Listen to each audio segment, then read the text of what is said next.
예, 안녕하십니까 구독자 여러분. 저는 초반맨 TV입니다. 예, 오랜만에 제가 영상을 일주일 만이죠. 매주 토요일 날 올린다고 했었잖아요. 토요일 날 올리는 이유가 뭐냐면은 워렌 버핏의 주주총회, 워렌 버핏의 주주총회는 5월 달에 열리고요. 5월 6일이었나요 이번에. 그래서 매주 주주총회 열리는 날짜는 토요일날 열립니다. 그 토요일날 열리는 이유는 토요일날 주주총회에 참석을 한 다음에 주주총회에서 여러가지 설명들과 이런 것들 듣고 그 다음에 주말 동안에는 조금 생각을 하면서 월요일날 장이 시작하기 전까지 좀 생각을 많이 해보고 기업 분석이나 여러가지 기업에 대해서 평가를 하고서 신중하게 주식을 투자하라는 취지에서 워렌 버핏의 주주총회는 토요일날 열립니다. 저 또한 영상을 토요일날 올리는 이유는 그런 이유고요. 지금 시간은 벌써 10시 40분입니다. 곧 11시가 되고 곧 1시가 될 것 같은데요.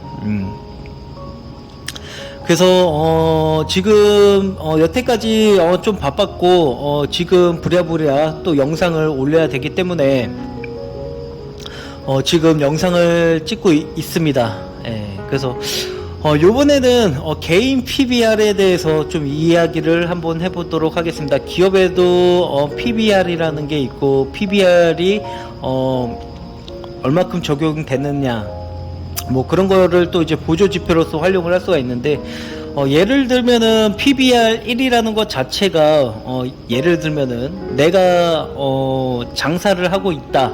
그러면 내가 장사를 하고 있으면은 그 장사를 하고 있는 거에 대한 수익이 발생을 하잖아요. 그거를 그 시스템 자체를 PBR 1이라고 합니다. 그러면 그 PBR이 1이 됐을 경우 24시간 동안 창출해낼 수 있는 돈의 한계와 이런 것들을 연간 매출액 그리고 영업이익, 당기순이익 이런 것들을 나눠서 순이익에 따라서 앞으로 적용되는 부분도 좀 있는 부분인 거죠. 그래서 PBR이 1이었을 경우에 개인이 한 장사를 했을 때 PBR 1이라고 가정을 하고, 그리고 개인이 10개의 매장을 했을 때 PBR 10이라고 합니다. 그러면은 PBR 1로 했을 때는 누구나 다 똑같아요. 직장인이나 장사하는 사람들의 소득은 아무래도 좀 큰 차이가 어느 정도 있겠지만은 한 개의 매장과 똑같이 보내는 시간이 똑같아집니다. 내가 한 개의 가게를 갖고 있었을 때의 시간은 24시간이고 근로자 일하는 사람들도 본인이 스스로 직장을 다니면서 일해서 돈을 버는 시간도 24시간인 거죠. 근데 여기서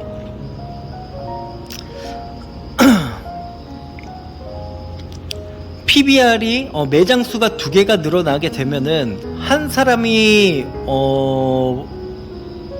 이 시간이 보내는 시간이 매장 수가 하나씩 늘어날 때마다 24시간씩 늘어난다고 보면 돼요.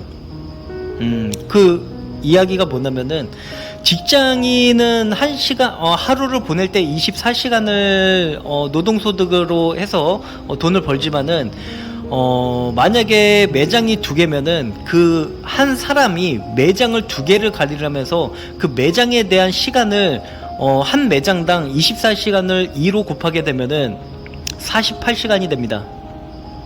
그 매장이 10개가 됐을 경우에는 240시간이 되는 거고요. 무슨 이야기인지 하는 게 좀 어려울 수도 있는데, 예를 들면은 한 사람이 24시간을 보내고 나와 똑같은 사람을 복제를 해가지고 그 사람이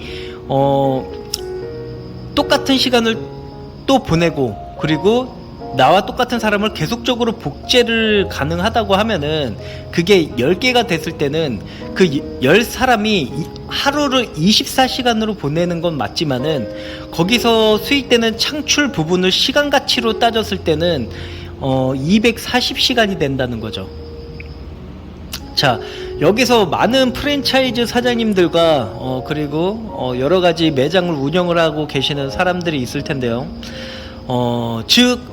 제가 아시는 사장님들도 적어도 6개에서 10개의 매장을 운영을 하고 계시는 걸로 알고 있습니다. 그렇기 때문에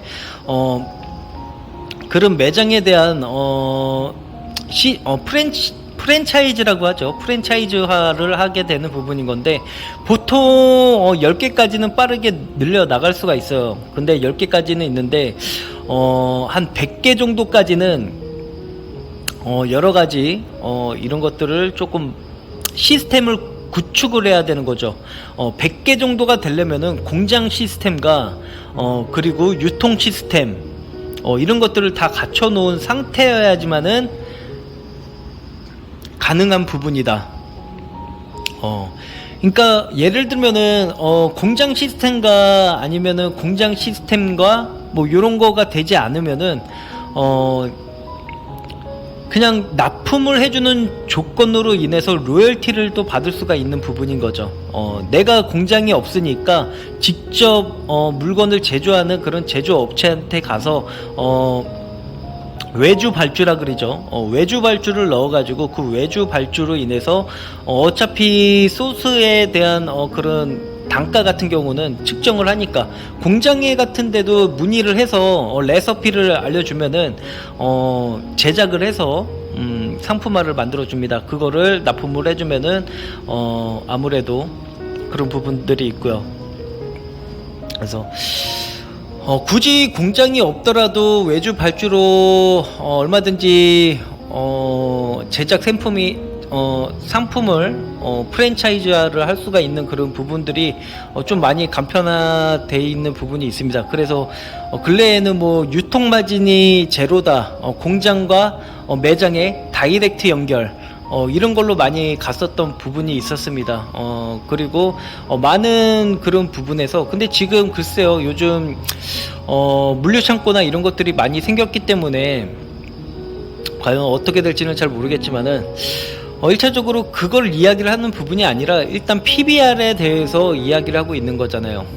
그래서 프랜차이즈나 많은 대표들이 매장을 100개 수까지는 빨리 자본력만 있으면 빨리 만들 수 있겠지만 PBR 1000, 즉 매장을 1000개를 한다고 가정했을 경우에는 이런 것들은 사회적인 책임과 그런 것들이 조금 압박이 또 많이 들어올 수가 있어요.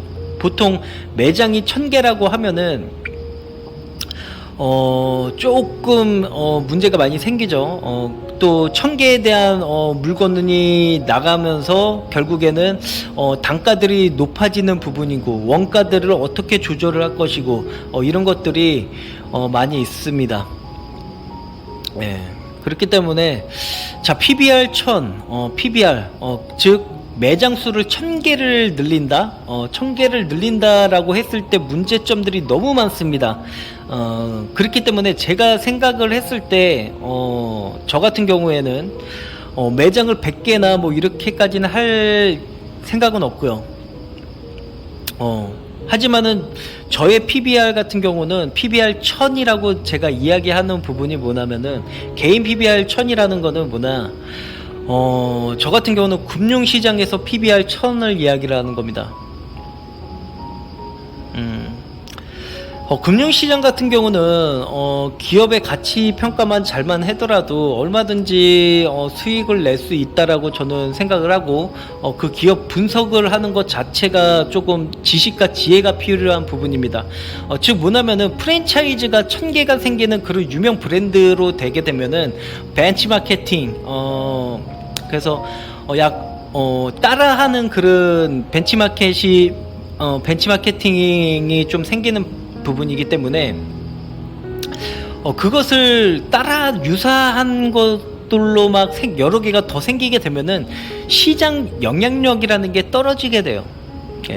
그래서 시장 영향력이 떨어진다라는 거는 매출의 감소로 이어지게 되어 있습니다. 그리고 그거에 더 생기게 되면은 아무래도 그 업종 자체가 과포화가 되는 그런 부분인 거죠. 과포화. 그러면 과포화가 됐을 때는 과연 정부 쪽에서 그 과포화된 시장으로 운영이 되고 있으면은 그 부분에서 과연 그것을 계속적으로 정부가 지켜볼 것인가 아닌가, 그러면은 여러 가지 이런 문제점들이 많이 있다라는 거예요. 예, 실물 자산, 현물이라는 거죠. 근데 주식시장, 금융시장에 같은 경우에는 PBR 1000이 될 수가 있고 2000이 될 수가 있고 PBR 만이 될 수가 있습니다. 그거는 해외에 모든 기업들이 있잖아요. 예. 즉 뭐냐면은 금융 시스템을 맞추면은 예를 들어서 한국에서 돈을 버는 그런 시스템 장사를, 아니면은 그 기업의 그런 프랜차이즈화를 결국에는 해외로 수출까지도 하는 그런 것들을 꿈꿔오잖아요. 예. 그러면은 해외에서 그 꿈꿔야 되는 그런 부분을, 그러면 해외에서는 어떤 업체를 골라서 내가 그런 사업을, 유통이나 이런 것들을 해서 돈을 벌 것인가를 하는 부분인 건데, 금융 시스템이라는 거는 어차피 그 거래되는 기업의 평가를 하면서 그 기업 가치 평가나 이런 것들을 시스템으로 움직이기 때문에 되게 지식과 지혜만 있으면은 얼마든지 원재료가 필요가 없잖아요. 지혜나 머리로서 돈을 버는 거는 원재료가 필요가 없어요. 제품을 어떻게 조달을 받고 어떻게 뭐 제조 공정을 거쳐야 되고 판매를 해야 되고 인건비는 얼마고, 이런 거를 아예 신경 쓸 필요가 없다라는 거죠. 예. 그러니까 어떻게 보면 무자본 창업이라고 보면 되는 건데, 금융 시스템을 구축을 해서 돈을 번다는 거는 무자본 창업이랑 거의 비슷하다고 보면 돼요. 근데 그 PBR의 가능성은 1000개 이상도 가능하다. 금융 시스템 안에서는 PBR이 1000개가 넘어갈 수도 있어요. 근데 장사나 어떠한 이런 걸로 인해서 예를 들어서 한국에 1000개가 2000개 3000개가 되는 그런 매장을 했을 경우에는 뭐 거의 대기업 수준으로 하는 부분인 거잖아요. 아니면은 뭐 예를 들어서 농심처럼 크게 공장을 지어서 그렇게 상품을 대량으로 팔 수 있는 그런 시스템을 구축하지 않는 이상은, 예. 그렇기 때문에 이번에 제가 요번 주 동안에 투자를 했잖아요. 제가 기업 가치 평가를 하고서 투자를 한 부분에서 지금 약 한 2%의 수익이 나고 있고, 앞으로 어떻게 될지는 모르겠지만은 저는 앞으로 주가가 오른다 쪽에다가 조금 롱 포지션에다가 초점을 아직까지는 두고 있습니다. 예. 그래서 그런 것들을 기업의 하나의 기업을 PBR1이라고 했을 때 10개의 기업에 투자를 하게 되면 PBR 10이 되고, 100개에 대한 기업에 투자를 하게 되면 PBR 100이 됩니다. 코스피, 한국 코스피 200이잖아요. 그리고 보통 종목들이 약 1000개 정도가 되는데 그 중에 반만 투자를 잘 해도 PBR 1000이 되는 겁니다. 그래서 한 개의 기업의 주가를 투자를 했을 때 PBR1이라고 하고, 또 하나의 회사의 기업에 투자하는 걸 PBR2라고 하는데, 실질적으로 기업을 인수합병을 하는 그 과정에서 실질적으로 그 회사를 인수하는 경우도 있고요. 실물로 해서 인수합병을 해가지고 운영을 하는 것도 있는 반면에, 그 회사의 지분을 투자해서 PBR을 만드는 경우가 있는데, 직접 회사에 인수합병을 하게 되면은 비용이 많이 들어가잖아요. 그렇기 때문에 그런 비용적인 부분을 최소화를 하면서 PBR을 만드는 부분은 지분 투자다, 이렇게 보여질 것 같습니다. 그렇기 때문에 금융 쪽에서 PBR 자체는 무한대로 PBR을 만들 수가 있고요. 그렇기 때문에 저는 이 장사나 사업 쪽보다는 어느 정도 기업의 투자에 대한 PBR을 늘려서 자산을 불려나갈 계획을 하고 있습니다. 이거는 오로지 투자 전략과 기업을 어떻게 평가를 하는지에 따라서 다 개인마다 다 틀린 거잖아요. 예. 예를 들어서 워렌 버핏이 투자한 대로 해서 무조건 돈을 벌 수가 있다라고 가정을 했을 때 그 워렌 버핏의 그 투자 방식을 똑같이 누군가 책을 통해서 카피를 한다 하더라도 그게 그렇게 100%가 되진 않는단 말이에요. 결국에는 실질적으로 투자를 하면서 경험을 해봐서 왜 손실이 나고 왜 수익이 나는지를 일단 알아야 되는 거죠. 즉 뭐냐, 아무리 주식 공부를 하고 아무리 주식 책을 많이 본다 하더라도 실질적으로 거래를 해볼 줄 알아야 되는 거예요. 즉 깨져볼 줄 알아야 돈을 벌 수가 있는 겁니다. 근데 그 깨져보는 그 과정 속에서 많은 비용을 들어가면서 깨지면은 다시 일어나는데 들어가는 시간이 너무 오래 걸린다라는 거죠. 그래서 그 시간을 단축시킬 수 있는 거는 최소 비용으로 많이 깨져봐라 입니다. 그래서 1차적으로 저 같은 경우는 이제 앞으로 PBR 1000을 목표로 즉 1000개의 기업에 투자가 될 것 같고요. 그리고 그 1000개의 투자 가운데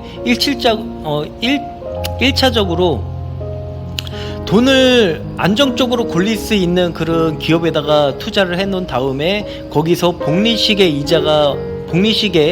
수익을 거둔 다음에 그 복리로 이용해서 추가적으로 투자를 이어나갈 것입니다. 그래서 어떤 기업을 어떻게 매수하고 하는지에 대해서는 저만의 기술이니까, 그리고 저만의 또 분석인 거고, 그 분석이 때로는 맞을 때고 틀릴 때가 있기 때문에 워렌 버핏이 투자해가지고 모두 다 수익을 보지는 않아요. 그렇기 때문에 어떠한 정책이나 이런 것들이 문제가 커팅이 된다 그러면은 그 회사를 지분 후 전량 매각을 합니다. 수익 구조를 막는 그런 정책이나 이런 것들이 나오면은 무조건 그냥 스탑을 해요. 예. 그래서 지금 미국이랑 중국이랑 이런 문제들이 있기 때문에 워렌 버핏이 중국에 투자한 부분을 거의 다 회수를 했잖아요. 예. 그래서 그런 것들이 있게 되는 거죠.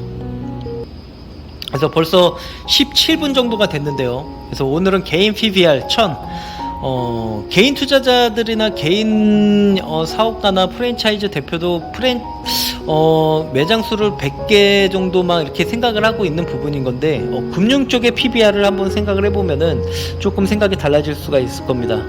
그리고 금융은 어렵다 라고 하는데 뭐 프랜차이즈에서 매장 운영하는 것도 어렵지 않을까요? 네. 그래서 매장 수를 늘리는 것도 그리고 그 매장이 계속적으로 운영이 되는 데 있어서 그런 것도 관리해 주는 것도 머리가 아픈 건데, 뭐 금융 쪽도 공부를 해야 되는 거는 당연한 거죠. 네, 이상입니다. 조반맨 TV였습니다.